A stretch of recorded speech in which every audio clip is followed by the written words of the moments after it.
क्यों सोमवार, अष्टमी और ये अन्य जितनी तिथियां होती हैं, अमावस्या, पूर्णिमा, प्रदोष, चतुर्दशी, त्रयोदशी, ऐसा वर्णन उसमें आता है कि इन दिन बेलपत्र को नहीं तोड़ा जाता। अष्टमी, नवमी, ये तिथियां हैं, क्यों नहीं तोड़ा? इसलिए क्या कारण है कि इन तिथियों पर बेलपत्र को नहीं तोड़ा जाता? तो कहा, जब हम रोज बेलपत्र को जल चढ़ाते हैं, शंकर की आराधना करते हैं, तो बेलपत्र के वृक्ष के नीचे बैठकर देवता भी हमारे कल्याण की कामना करते हैं।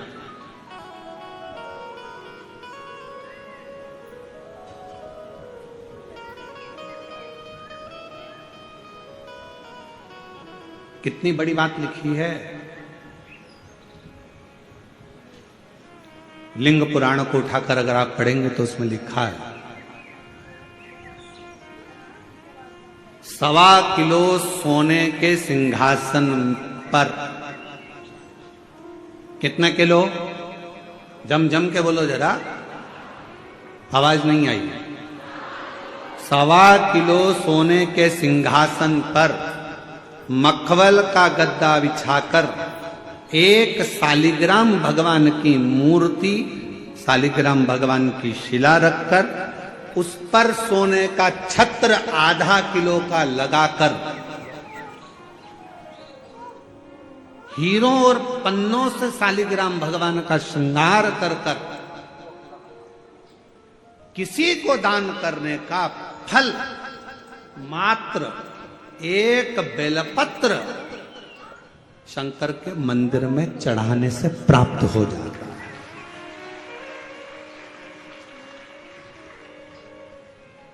कितने किलो सोने का सिंहासन? बोलो बोलो, जम के बोलो जरा। 1.25 किलो। छत्र कितने का? 0.5 किलो।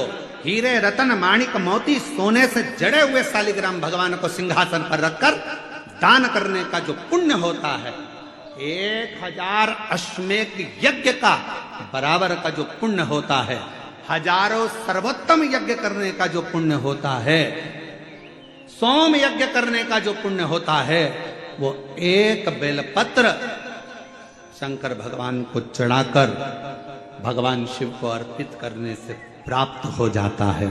और ऐसा यज्ञ का फल मेरा विश्वास करता है, मेरे छत्तीसगढ़ वासियों के लिए, मेरे संपूर्ण देशवासियों के लिए, मेरे संपूर्ण विश्व में रहने वाले शिव भक्तों के लिए, ये मेरा दिल कहता है कि इतना बड़ा दान मेरा मन करता है कि आप सब हफ्ते में कम से कम एक दिन ऐसा आता होगा कि आप भी एक बेलपत्र शंकर को चढ़ाते होगे, तो समझ लेना कि आपने भी अश्वमेध यज्ञ, सोम यज्ञ और स्वर्ण सिंहासन, स्वर्ण छत्र का दान अपने जीवन में कर लिया।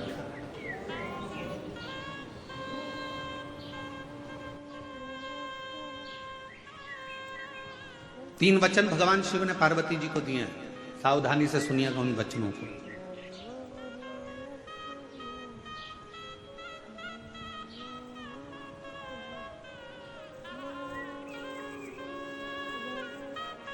दो वचन तो काशी के हैं और एक वचन अमरनाथ की गुफा का। 3 वचन मेरे भगवान शंकर ने पार्वती जी को दिए हैं, जिसमें से 2 वचन काशी के हैं कि काशी में शंकर भगवान से पार्वती जी कहती हैं, जिस पति पत्नी में आपस में झगड़ा हो उसमें प्रेम बढ़े, ये वचन दीजिए। शिव जी ने वचन दिया, पति पत्नी अगर झगड़ा करेंगे तो उनमें आपस में प्रेम बढ़ेगा। झगड़ा करने के बाद प्रेम बढ़ता है, स्नेह बढ़ता। दूसरा वचन दीजिए, काशी में अगर कोई मरेगा तो उसको गुरु मंत्र तुम्हें देना पड़ेगा, तारण मंत्र तुमको देना पड़ेगा। शंकर भगवान ने वचन दिया कि काशी के अंदर अगर कोई मरेगा तो उसको तारण मंत्र में दूंगा, तारक मंत्र में दूंगा। और अमरनाथ की गुफा में तीसरे नंबर का वचन भगवान शंकर ने दिया, शिव जी ने दिया, बाबा जग कल्याण के लिए एक वचन चाहिए। क्या? भूल से भी अगर कोई एक बेलपत्र का स्पर्श मात्र कर ले, स्पर्श मात्र कर ले, अगर भूल से भी अगर कोई बेलपत्र को छू ले या बेलपत्र का स्पर्श कर कर आपकी आराधना में या किसी को दान में दे दे, तो वो संसार सागर में दूसरी बार जन्म ना ले, वो आपके धाम में जाकर विराज में वचन दीजिए। पुनरपि जननम पुनरपि मरणम के प्रपंच से छुड़ा देता है एक बेलपत्र का पौधा।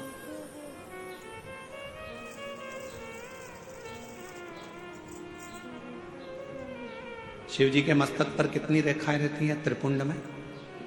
आवाज दो, आवाज आवाज नहीं।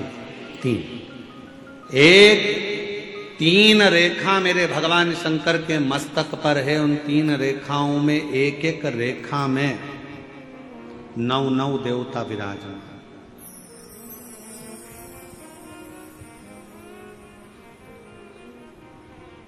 एक रेखा में 9 देवता, दूसरी रेखा में 9 देवता, तीसरी रेखा में 9 देवता। ऐसे शिव जी की त्रिपुंड रेखाओं में 27 देवताओं का।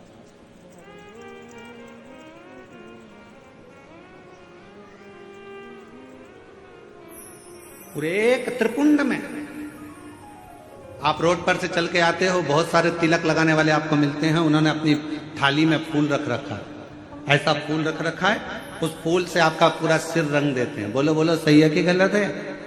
अरे बोलो तो जम के। ऐसा सिर रंग देते हैं और आप उनसे कुछ कहती भी नहीं हो। आपको कहना चाहिए ये सिर रंगने से कुछ नहीं होगा। अगर कुछ करना है तो अपने हाथ की 3 उंगलियां लीजिए और त्रिपुंड खींचिए। कम से कम 27 देवता मेरे मस्तक पर रहना चाहिए। 27 देवता मेरे मस्तक पर रहना चाहिए। चंदन की, भस्म की, रौली की, मौली की। अगर आप किसी भी भस्म का, चंदन का मस्तक पर अगर आप अष्टगंध का भी अगर त्रिपुंड लगा रहे हो तो आपके मस्तक पर 27 देवता त्रिपुंड की 3 लाइन खींचते से ही विराजमान हो जाते हैं। तिलक लगाने वाले फूल रख लिया, फूल से पूरा माथा रंग दिया, रंगने के बाद कह दिया चलो दक्षिणा दो और जाओ। उस समय पर आपको कहना चाहिए मैं कथा में आई हूं, शिव की कथा है, मेरे मस्तक पर त्रिपुंड लगा। त्रिपुंड से मतलब है कि 27 देवता, जब तक मेरे मस्तक पर त्रिपुंड रहेगा 27 देवता मेरे साथ में हर पल हर घड़ी रहेंगे, हर क्षण। पर हम नहीं बोल पाते। उन्होंने लिया फूल से रंग दिया, नहीं नहीं नहीं, हमको त्रिपुंड लगाइए, हमारे मस्तक पर त्रिपुंड होना चाहिए।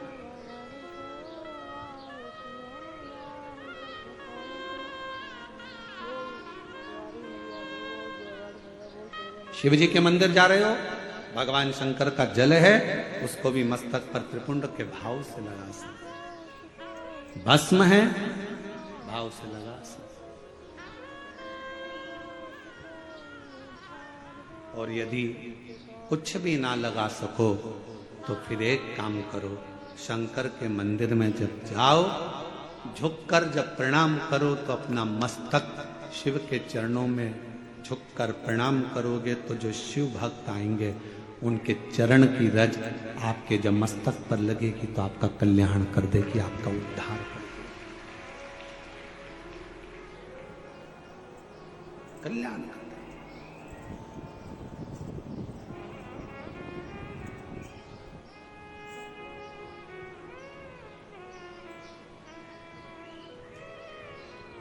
कहते हैं कि 27 देवता जो त्रिपुंड में विराजमान है वो शंकर से मिलाने का कार्य करते हैं, शिव से मिलाने। बाकी सी लटक गई, नैनों में अटक गई, कब तुम दर्श दिखाओ। बाकी सी लटक गई, नैनों में अटक गई, कब तुम दर्श दिखाओगे। हिचक्याना रुके भोलेनाथ, मने थारी याद सतावे। ओ काशी के भोलेनाथ, मने थारी याद सतावे।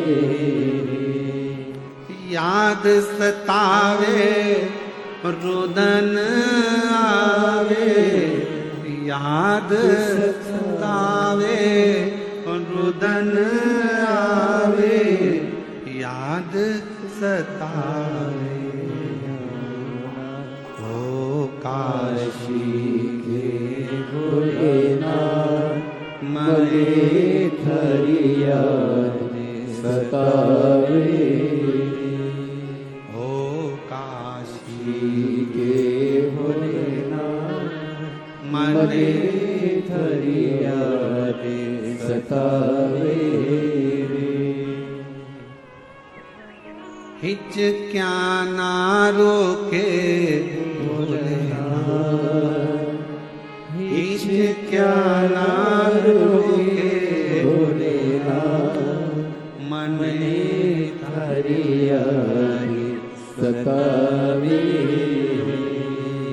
ओ काशी के भोलेनाथ, मने हरिया सतावे। आप उसको जब मस्तक पर त्रिपुंड में 3 रेखाओं में जब 27 देवता विराजमान हो जाते हैं तो वो शिव से मिलाने का कार्य करते हैं। शिव से कितना सुंदर एक व्याख्यान आया ब्रह्मा जी का। ब्रह्मा जी जब झूठ बोल दिए और झूठ बोले तो भगवान शंकर को क्रोध आ गया।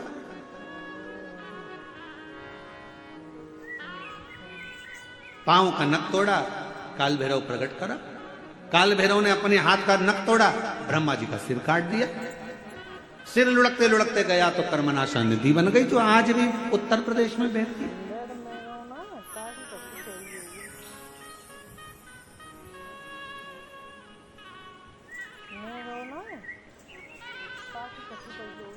निवेदन करा भगवान विष्णु ने भगवान शिव जी से, बाबा ब्रह्मा जी का सिर कटा है, ये कटा हुआ सिर ना जाने कहां जाएगा, आप कृपा कर कर इसको बट वृक्ष बना दीजिए।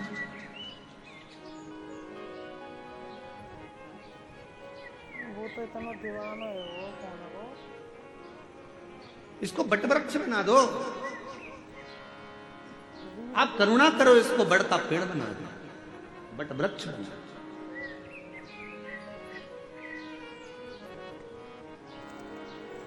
शिव जी ने भगवान नारायण की बात सुनकर ब्रह्मा जी के कटे हुए सिर को बड़ का पेड़ बना दिया। शंकर भगवान उसी बड़ के पेड़ के नीचे विराजमान हो गए। शिव जी का नाम बटकेश्वर महादेव। बटकेश्वर महादेव एक नाम शंकर जी का ऐसा है जो व्यक्ति के कर्जे को समाप्त करे। कर्जा करने के बाद व्यक्ति सोचता है मेरा कर्जा नहीं चूक रहा, बहुत ज्यादा टेंशन में चलता है। पैसा अगर कर्जा तुमने लिया है तो चुकाओगे भी तुम, तो फिर टेंशन करने की जरूरत क्या है। ज्यादा कर्जा हो गया महाराज, अब क्या करें। पति और पत्नी इतने डिप्रेशन में पहुंच गए कि आखिरी में अपने शरीर को ही त्याग दिया, मरने की तैयारी कर ली। ना ना ना, शिव महापुराण की कथा कहती है कर्जा तुमने करा है, कर्जा तुमने लिया है, चुकाओगे भी तुम, घबराना नहीं। कर्जा ज्यादा हो जाए तो बड़ के पेड़ के नीचे श्री शिवाय नमस्तुभ्यम का जाप करिए। बट वृक्ष के नीचे अगर कोई शंकर का शिवलिंग है उसका पूजन करिए।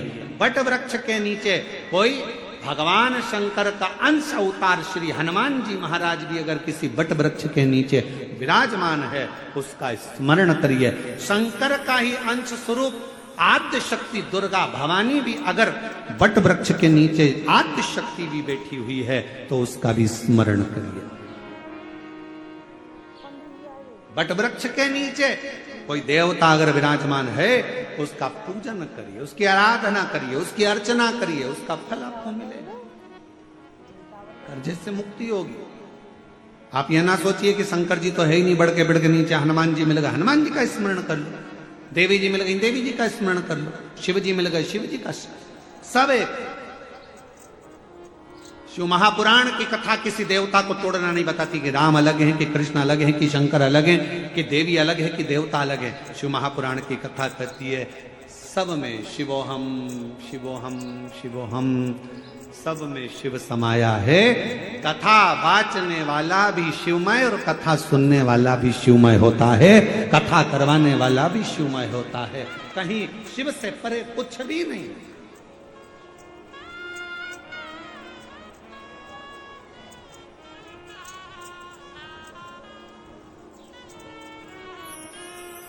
और मेरे भोले तेरा सहारा है, मेरे भोले तेरा सहारा है, मेरी नैया का तू किनारा है, मेरी नैया का तू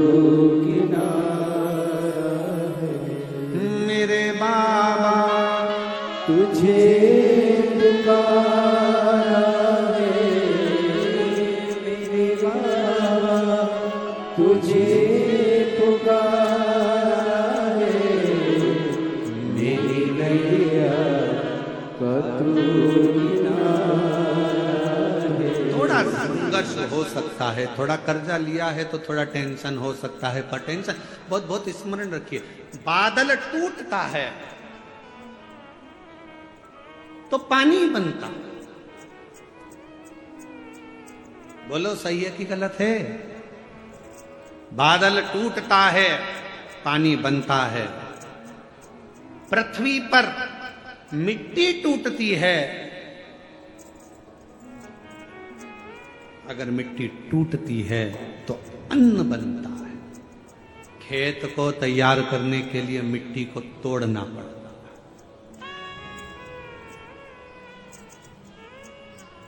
और वो बीज जो मिट्टी में गया है, वो मिट्टी में बीज टूटता है तो पेड़ बनता है। बादल टूटा, पानी बना, मिट्टी टूटी, फसल बनी, बीज टूटा, पेड़ बना, और इंसान जब टूटता है तो कोई अच्छा इंसान बनता है। किसी ने गाली दी, टूटना मती, वो तोड़ेगा तुमको। गाली दिए, अपशब्द कहा, ताने दिए, बहुत आड़ा टेढ़ा बोला, खूब बद्दुआ दी, खूब श्राप दिए, खूब आड़ा टेढ़ा बोला, वो आपको तोड़ रहा है। और जब जब टूटा है तब तक कुछ ना कुछ बना है, कुछ ना कुछ। अगर कोई तुम्हें तोड़ रहा है तो चिंता ना करना, अपशब्द कह रहा है चिंता ना करना, गाली दे रहा है चिंता ना करना, ताने दे रहा है चिंता ना करना। तुम जब अंदर से टूट जाओगे, टूटने के बाद जब कुछ बनोगे, निखरोगे, तो दुनिया उस चमक को देखकर स्तब्ध रह जाएगी कि इतना चमकता है टूटने के बाद। सास ने गाली दे दी, तुमने पलटकर जवाब दे दिया, उत्तमता नहीं है। बहू ने अपशब्द कहा तो सास ने पलटकर जवाब दे दिया, उत्तमता नहीं है। इस मामले में श्रीमद् भागवत को पढ़ना चाहिए।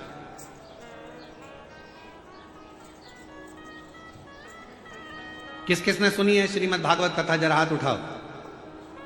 जिन जिन्होंने भागवत सुनी है जरा हाथ उठाओ। सब लोग सुनी है? सबने रख लो। द्रौपदी का चरित्र सुना है कि नहीं सुना है? अरे बोलो तो जम के। सुना है? क्या सुना था द्रौपदी के चरित्र में? द्रौपदी के सोते हुए 5 पुत्रों का वध कर दिया था अश्वत्थामा। बोलो सही है? द्रौपदी के सोते हुए 5 पुत्रों का वध कर दिया। मालूम पड़ा अश्वत्थामा ने मेरे पुत्र को मारा है। रो पड़ी, चीख पड़ी द्रौपदी, आवाज लगा रही है, स्वामी स्वामी स्वामी। पति द्वारकाधीश के चरणों में चरण दबा रहे थे। आवाज पहुंच गई द्वारकानाथ के पास में। द्वारकानाथ ने कहा, अरे भीम भाग कर जा, अर्जुन जल्दी भाग कर जा, द्रौपदी चिल्ला रही है। भीम ने कहा, अर्जुन ने कहा कि हम आपका चरण सेवा छोड़ दें? हाँ हाँ जाओ जल्दी से जाकर देखो क्यों रो रही है, क्यों चिल्ला रही है। जाकर सूचना मिली कि द्रौपदी के रोने का कारण इतना था कि द्रौपदी के 5 पुत्र जो सो रहे थे पलंग पर, उसको अश्वत्थामा ने काट दिया, शीश काट दिए, मार दिया। भीम अर्जुन ने कहा, क्या हुआ द्रौपदी? मेरे पुत्रों को मारा गया है। भीम अर्जुन दौड़ कर गए, अश्वत्थामा को पकड़ कर लेकर आए, द्रौपदी के सामने लाकर खड़ा कर दिया, हाथ में तलवार दे दी द्रौपदी के। ले द्रौपदी तलवार, इसने तेरे 5 पुत्रों को मारा है तो इसका शीश काट।